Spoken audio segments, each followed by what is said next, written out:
All right, everybody, welcome back. KJCR, JimmyChurchRadio.com. For syndicatednews.net. Shoot us an email to Jimmy@JimmyChurchRadio.com. You can follow us on Twitter at JChurchRadio. Facebook fan pages. Do what you got to do. You know what to go and do. If you want to get involved with the show, post on the Facebook fan page. If you want to call into the show, shoot us an email. Message us on Facebook. Let us know what you want to talk about. We'll get you on the show today. All right. Penn State. Like I said in the intro, lying, hiding, ignoring, sex, death, police corruption, racketeering, rape, extortion, bribery. Sounds like I'm describing The Sopranos. I'm talking about Penn State.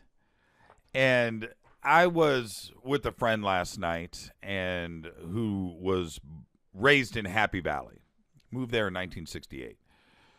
And in talking about everything last night, this person, I'm not going to say who it is, it doesn't matter. Anyway,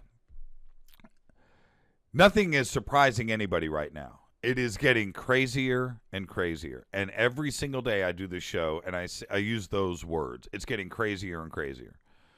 Now the governor, Tom Corbett, as we look at this, the situation with him and his ties to the second mile, the money that is involved not only with him personally and the campaign and his promises that he made in the campaign back to the second mile, it's absolutely nuts. He was also Attorney General. And when these investigations were underway, a lot of it was under his watch and what he did and didn't do.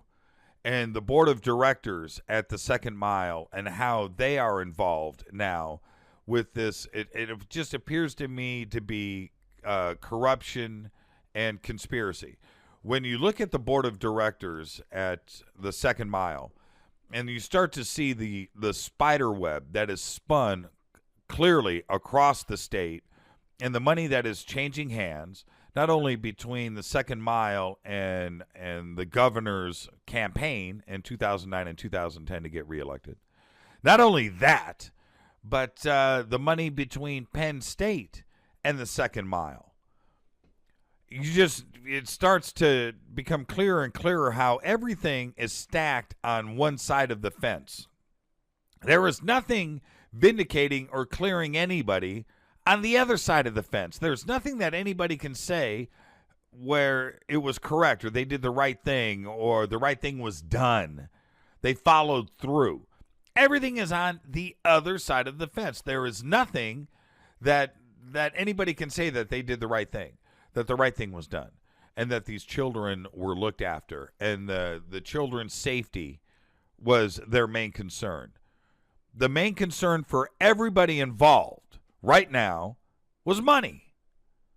Let's talk about a couple of culprits right now. On the board of directors, and I'm talking about the president of the chairman of the second mile. His name is Bob Poole. Bob Poole runs a company called Poole Anderson. It's a construction company run by him, Bob Poole. They made $25 million off of the school in 2009 and 2010. There's another guy, and his name is, just stay with me because it all ties together, Leonard Fior. He's got a family-owned local construction business. They made $28,373,655 in 2008 and 2009. He's the managing partner and has been the Second Mile's board of directors for the last 2 years. Now, how does this all tie in? The contributors from the second mile to Tom Corbett's campaign, they contributed over $200,000 to Corbett's campaign. After Corbett got reelected, he turns around and does a $3 million grant back to the second mile during the grand jury testimony and investigation. This was all going on at the same time. I don't understand. When I come back, I'm going to list everybody on the board of directors for the second mile and how much they contributed to Tom Corbett's campaign. I'll be back right after this.